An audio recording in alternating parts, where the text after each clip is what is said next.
Assalamualaikum warahmatullahi wabarakatuh. Sahabat sekalian yang berbahagia, ini kita isi akhir pekan mungkin dengan cerita ringan saja, tapi tentang apa yang menjadi kebutuhan masyarakat. Belakangan setelah kenaikan harga BBM, kelangkaan minyak goreng, bahkan tadi ibu-ibu cerita bahwa minyak goreng sudah habis, pergi ke toko-toko kebanyakan tidak tersedia. Kemudian juga dengan kenaikan harga kedelai yang sebabkan beberapa atau mungkin di daerah tertentu warteg tidak lagi bisa sediakan menu tahu dan tempe. Sahabat sekalian yang berbahagia, fakta ini sebenarnya bisa kita pandang ringan atau tidak perlu diulas. Tapi kalau melihat bagaimana itu bisa terjadi, tentu saja ini merupakan satu hal yang penting kita semua mengerti.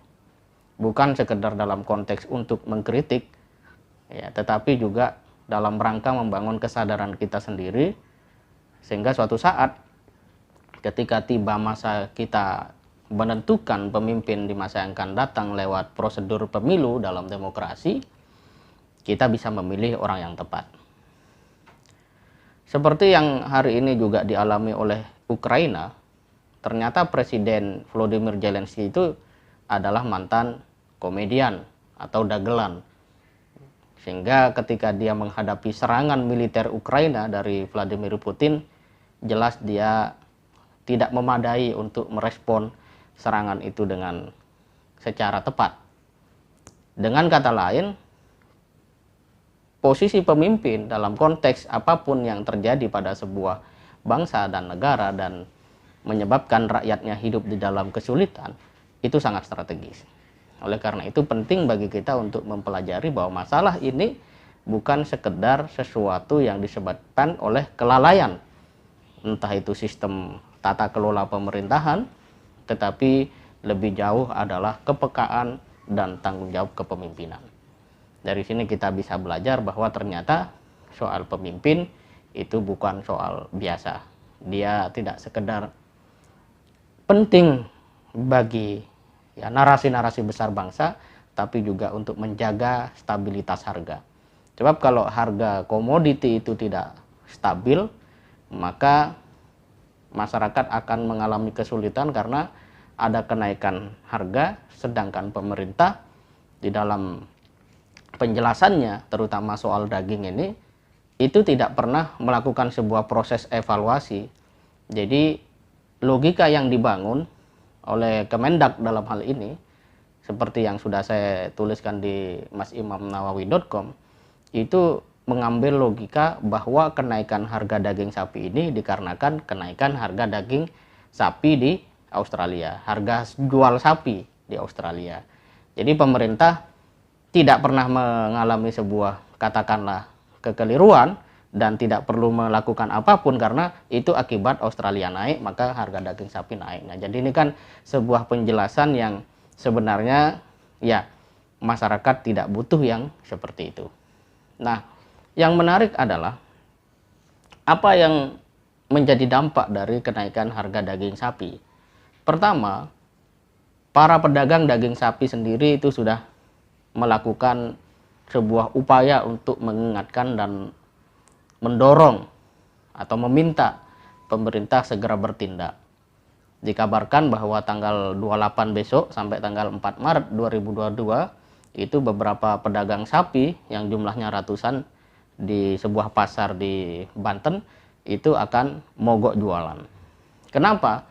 Karena harga daging sapi yang tinggi antara 130 sampai 150 ribu per kilogram itu menjadikan daya beli masyarakat menurun, sehingga ketika mereka sepanjang hari katakanlah coba menjajakan jualannya, itu bisa dikatakan kecil kemungkinannya untuk mendapatkan keuntungan secara memadai. Daripada kemudian diam saja menjual dengan harga yang begitu tinggi kemudian mereka tidak mendapatkan apa-apa, maka lebih baik mereka mengambil sebuah tindakan, yaitu dengan cara mogok untuk meminta pemerintah segera bertindak. Nah, lebih jauh, kenaikan harga daging sapi ini bagi kebanyakan masyarakat ini akan berdampak pada ketersediaan bahan pangan bergizi. Bagaimanapun sebuah bangsa atau masyarakat itu butuh mengkonsumsi protein hewani. Dengan demikian kalau ini tidak teratasi, tidak segera ditanggulangi oleh pemerintah, maka masyarakat akan mengalami penurunan gizi dalam soal pangan, dalam protein hewan itu sendiri.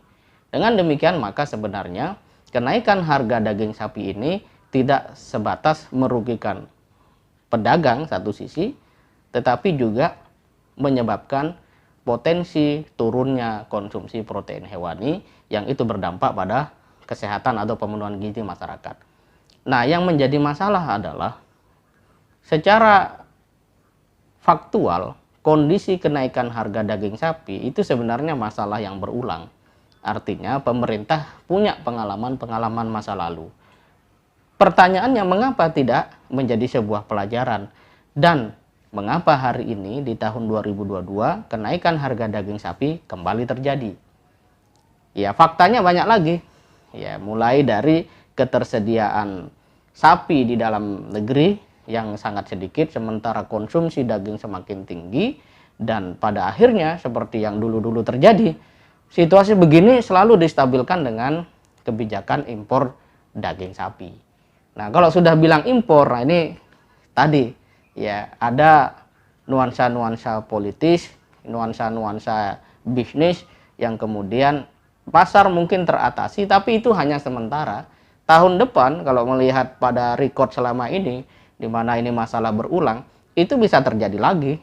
Tahun 2023 naik lagi harga daging sapi dan seterusnya. Kenapa? Karena pola penanganannya itu tidak jangka panjang, tapi betul-betul seperti orang luka diobati, nanti dia jalan luka diobati lagi, tapi tidak mengubah mindset dari orang yang berjalan itu bagaimana dia tidak jatuh pada lubang yang sama. Kalau kata Haji Romai Rama itu kehilangan tongkat cukup satu kali. Nah, di sini kita semua penting generasi muda untuk melihat masalah ini dengan sebaik-baiknya. Tapi isu ini menjadi tidak begitu kuat karena sedang ramai soal tentang penundaan pemilu 2024. Dikatakan melalui sebuah survei, ya entah akurat atau tidak, yang jelas ini sudah ramai bahwa rakyat puas dengan pemerintahan Jokowi Ma'ruf Amin. Ya, kalau memang puas, kenapa kemudian hari ini daging sapi naik, kemudian ada pedagang sapi akan mogok, dan dalam situasi seperti itu, apakah kemudian kita sudah kehilangan nurani ketimuran sehingga kehilangan rasa malu untuk kemudian lebih baik segera bekerja dengan sebaik-baiknya, menuntaskan periode kedua ini dengan husnul khotimah dibanding berusaha ya membujuk masyarakat untuk kemudian terus bertahan pada tahta yang sebenarnya hari ini begitu banyak persoalan tidak bisa diatasi. Semoga seluruh pemimpin bangsa Indonesia hari ini dapat kembali berpikir, merenung, dan sadar bahwa kepemimpinan, amanah dalam soal urusan hajat orang banyak itu bukan soal semata-mata apa yang menguntungkan kita, karena itu akan dimintai pertanggungjawaban. Di saat yang sama juga marilah kita ukur secara jujur apakah kita ini kapasitas untuk mengatasi persoalan.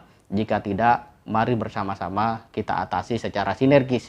Di saat yang sama, pemilu 2024 biarlah menjadi akhir dari cerita-cerita tragis dan menyedihkan rakyat Indonesia, terutama dari sisi ekonomi, hukum, dan sosial. Semoga bermanfaat. Assalamualaikum warahmatullahi wabarakatuh.